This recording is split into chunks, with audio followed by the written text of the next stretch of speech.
memang.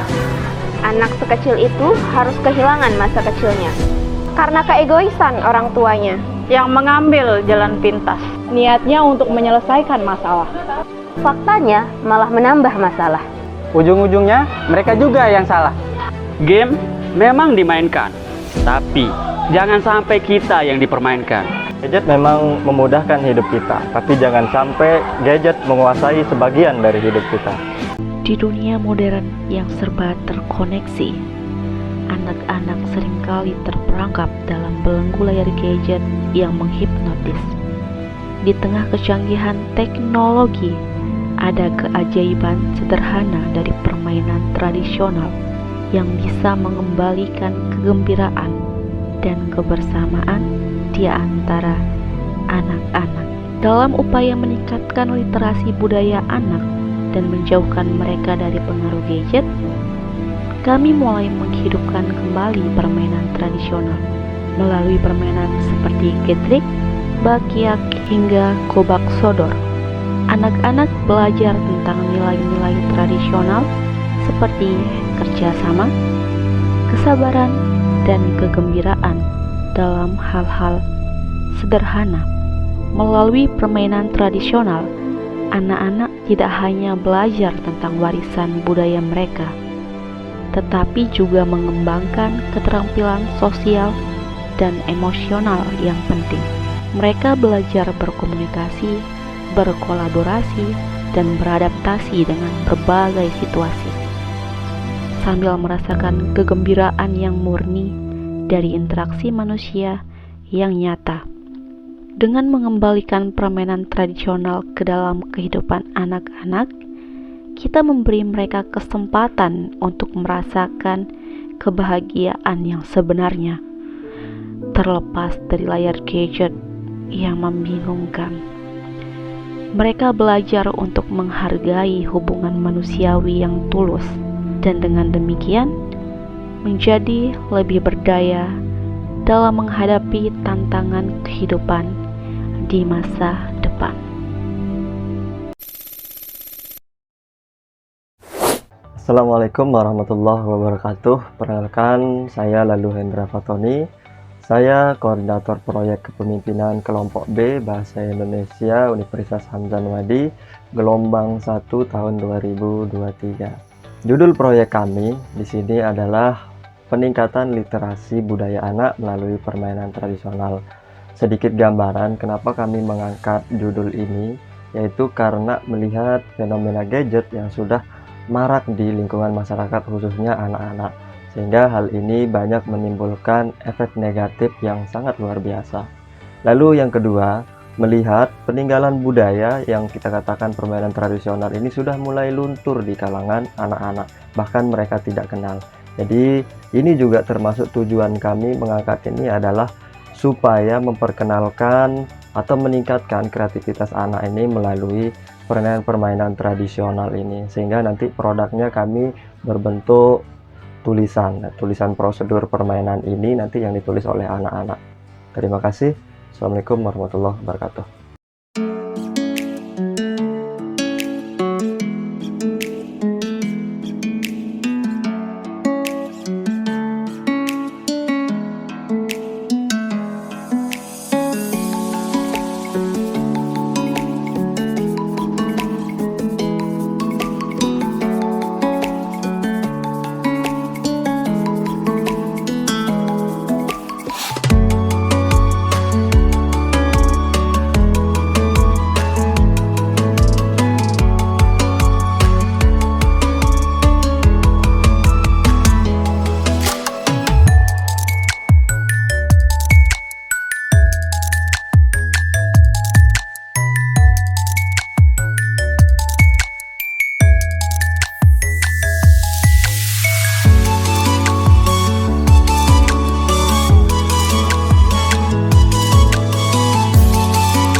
Bapak terkait dengan kegiatan program Niki, bagaimana membimbing anak-anak terkait dengan permainan tradisional, bagaimana perjalanan atau pengalaman Bapak membimbing kelompok bahasa Indonesia di kelompok B ini Niki, Pak. Alhamdulillah, saya merasa bangga sekali terlibat pada program ini. Kalau kita kembali ke beberapa bulan yang lalu, bagaimana kita mengidentifikasi permasalahan yang kemudian kita melakukan mengajukan kira-kira apa sih program-program yang tepat gitu ya, sesuai dengan permasalahan yang kita temukan di masyarakat. Dan alhamdulillah yang pada akhirnya kita temukan sebuah permasalahan yang kemudian kita tawarkan sebuah intervensi. Dan yang menarik juga waktu itu kan teman-teman juga kita melibatkan seorang expert juga, seorang ahli untuk memberikan pertimbangan-pertimbangan gitu. Kira-kira kalau kita masalah ini kemudian kita melakukan intervensi seperti ini, apakah kira matching nggak gitu? Dan semua diberikan masukan, dan itu yang kemudian teman-teman jadikan program. Dan alhamdulillah kalau kita lihat sekarang ini sangat bagus sekali. Lebih-lebih dengan keadaan kita pada saat ini ya, anak-anak kita yang sangat yang waktunya lebih banyak sekali dengan gadget ya. Jadi harapan kalau saya melihat di sini adalah peningkatan literasi budaya ini melalui permainan tradisional ini merupakan sesuatu yang sangat positif sekali ya. Jadi tidak hanya bisa mengurangi mereka dengan gadget, akan tapi juga kita lebih juga bisa memberikan mengedukasi dan memberikan informasi, memperkenalkan tentang budaya-budaya kita yang dulu gitu loh, yang hampir punah gitu loh. Dan saya yakin sekali mungkin anak-anak kita juga yang terlibat di sini di TPK ini mungkin beberapa permainan yang mereka tidak ketahui gitu loh. Kemudian dengan hadirnya nanti teman-teman di sini, mereka mungkin oh iya ini loh permainan, anggaplah mungkin permainan bapak kita atau kakek kita mungkin dulu. Jadi mereka ada wawasan baru bahwa oh ternyata permainan itu tidak mesti dalam bentuk game lagi, tapi juga bisa dalam bentuk dalam permainan-permainan seperti yang melibatkan kinestetik, bisa berlari dan sebagainya gitu. Pak, sudah kita laksanakan kegiatan selama 5 hari, kemudian sudah mendapatkan izin, kemudian beberapa anak-anak juga sudah ikut terlibat dalam acara. Mungkin Bapak sebagai pimpinan gitu ya, ketuanya, bagaimana sih tanggapan Bapak dengan kegiatan kita melestarikan permainan tradisional bersama anak-anak yang ada di sini? Alhamdulillah, ini merupakan salah satu bagian dari kita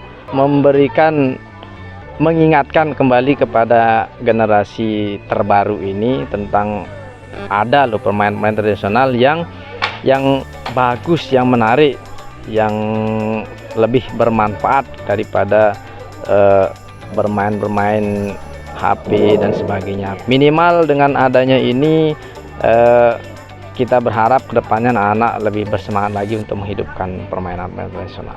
Dari pantauan Bapak selama 5 hari ini, kira-kira apakah teman-teman PPG dari Bahasa Indonesia kelompok 2 ini, kelompok B, berhasil atau bagaimana nih Pak tanggapannya terkait dengan pelaksanaannya? Kalau kita lihat dari antusias anak-anak kita yang ada di sini, alhamdulillah selama 5 hari ini menurut saya, pemantauan saya, karena kalau berhasil itu kan bisa kita katakan relatif juga. Tapi kalau kita lihat secara keseluruhan, antusias adik-adik kita di sini, kita pesertanya itu luar biasa, mulai dari mengikuti kegiatan dari awal sampai akhir.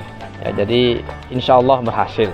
Mungkin ada harapan untuk teman-teman yang PPG saat ini yang proyek kepemimpinan, harapan untuk kami apa Pak, dan harapan untuk anak-anak didiknya selanjutnya ke depannya bagaimana? Untuk adik-adik mahasiswa, harapannya mudah-mudahan dengan pengalaman yang singkat ini di tempat ini mudah-mudahan memberikan kesan yang bermakna. Yang pertama, mudah-mudahan nanti bisa diamalkan, diterapkan ketika nanti terjun di dunia pendidikan yang sebenarnya bisa diamalkan. Kemudian untuk adik-adik harapannya mudah-mudahan bisa mengikuti jejak kakak-kakak ini menjadi orang-orang hebat. Gimana pendapat Bapak terkait program kami ini? Alhamdulillahirrabbilalamin, programnya ini sangat luar biasa, dimana ini adalah program yang memang sangat membantu sesuai dengan visi yang ada di LKSA Al-Hamdani. Bagaimana kita menciptakan generasi-generasi yang memang melek terhadap peradaban yang untuk bekal mereka gitu. Memang ini proyek ini sangat kami apresiasi bahwa apa yang dilaksanakan oleh teman-teman dari PPG Universitas Hamzah Nawadi itu sangat luar biasa. Ini kalau testimoninya dari orang tua bahwa beberapa minggu ini anak-anak seakan-akan sudah melupakan gadgetnya, dan memang itu merupakan bagian dari tujuan berdirinya LKSA sebagai pusat kegiatan untuk anak-anak yang ada di Dusun Toron pada umumnya. Gimana harapannya terkait permainan-permainan tradisional ini atau terkait program-program yang sejenisnya ini? Harapannya kami berharap kepada PPG teman-teman PPG atau Universitas Hamzah Nawadi khususnya, program ini untuk tetap kita tetap bekerja sama agar program ini terus berlanjut seperti itu, karena program ini memang luar biasa manfaatnya bagi anak-anak yang kami bina di LKSA Al-Hamdani. Siapa namanya? MZ dan Zulfi, Mutia, Intan Liana Hidayati. Kemarin kan kita udah main beberapa hari ya. Zidan paling suka main apa? Selodor, main enggrang, bambu, karet. Nanti kan kalau kakak-kakak udah nggak di sini, Intan masih pengen main itu nggak? Masih main. Iya, main karet lagi. Seneng nggak main rame-rame gitu? Senang banget. Seneng banget. Ya. Seneng nggak dapet teman-teman baru terus kenalan sama kakak-kakak? Senang. Oke,